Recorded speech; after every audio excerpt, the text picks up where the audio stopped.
ஒரு முட்டையை உடைச்சு ஊற்றுங்க. அடுத்து இன்னும் நான் வந்துட்டு 3 முட்டை சேர்த்துக்கிறேன். உங்களுக்கு தேவையான அளவு முட்டை சேர்த்துக்கோங்க. நீங்கள்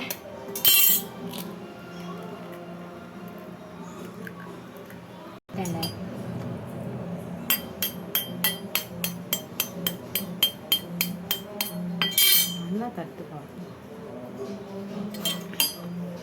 தட்டு முட்டை உடைக்கிறது எல்லாம் ஆயிடுச்சு.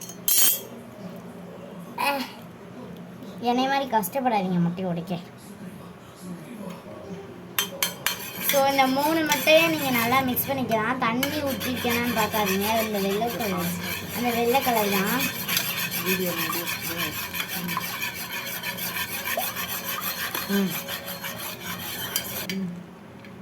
அடுத்து நான் சிக்கன் 65 மசாலா போட்டுக்கிறேன். இதுவும் உங்கள் காரத்துக்கு தேவையான அளவு போட்டுக்கோங்க. நான் வந்துட்டு இவ்வளோ போட்டுக்கிறேன். நல்லா மிக்ஸ் பண்ணலாம். ஓகே, இந்த மாதிரி நல்லா மிக்ஸ் பண்ணிக்கலாம். மிக்ஸ் பண்ணக்கப்புறம் பெப்பர் உங்களுக்கு தேவையான அளவு போட்டுக்கோங்க. அதுவும் காரத்துக்கு ஏதாப்புல தான். நான் வந்துட்டு இவ்வளோ போட்டுக்கிறேன்.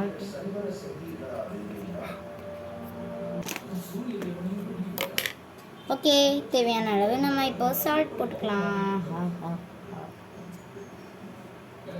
இருங்க இன்னும் கொஞ்சம் போட்டுக்குவோம். இதுங்க இன்னும் கொஞ்சம் போட்டுக்குவோம் சால்ட்டை. ஓகே, இதை நல்லா மிக்ஸ் பண்ணிக்கலாம். இந்த மாதிரி இருக்கும். நல்லா இந்த கலரில் வந்திருக்கும். இந்த அளவுக்கு போட்டிங்கன்னா எல்லாம் கரெக்டாக இருக்கும். இந்த கலரில் வந்துருந்துச்சுன்னா எல்லாம் கரெக்டாக இருக்குன்னு அர்த்தம். ஓகே, இப்போ நீங்கள் போய்க்கோங்க. ஓகே, கீ ஆட் பண்ணிக்கலாம். உங்களுக்கு தேவையான அளவு தோசைக்கல் எடுத்து கீ ஆட் பண்ணிக்கோங்க. ஓகே, இப்போ வந்துட்டு ப்ரெட் இருக்கு இல்லையா, ப்ரெட்டை வந்துட்டு நம்ம ரெடி பண்ண இந்த எக்குக்குள்ளே போட்டு நல்லா வந்துட்டு இப்படி திருப்பி நல்லா டிப் பண்ணிக்கோங்க. அதுக்குள்ளே அந்த நெய் நல்லா உருகிக்கும். நெக்ஸ்ட் இதை அப்படியே அலேக்காக எடுத்து சட்டியோட போங்க.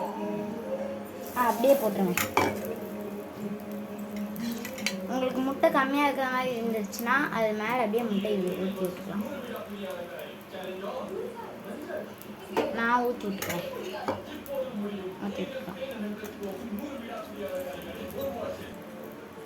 நெக்ஸ்ட் இதை ஃப்ளிப் பண்ணிக்கலாம். நல்லா வெந்துச்சான்னு செக் பண்ணிக்கோங்க எடுக்கும்போது. எனக்கு நல்லா வெந்துச்சா?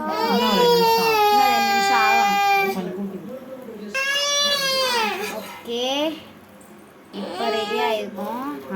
சூப்பராக அந்த மாதிரி லைட்டாக அந்த மாதிரி ப்ரௌனிஷாக வந்துருக்கணும். இதுதாங்க ஃபைனலு. செம்மையாக இருக்குல்ல? எல்லாம் ட்ரை பண்ணி பாருங்கள். Okay, thank you.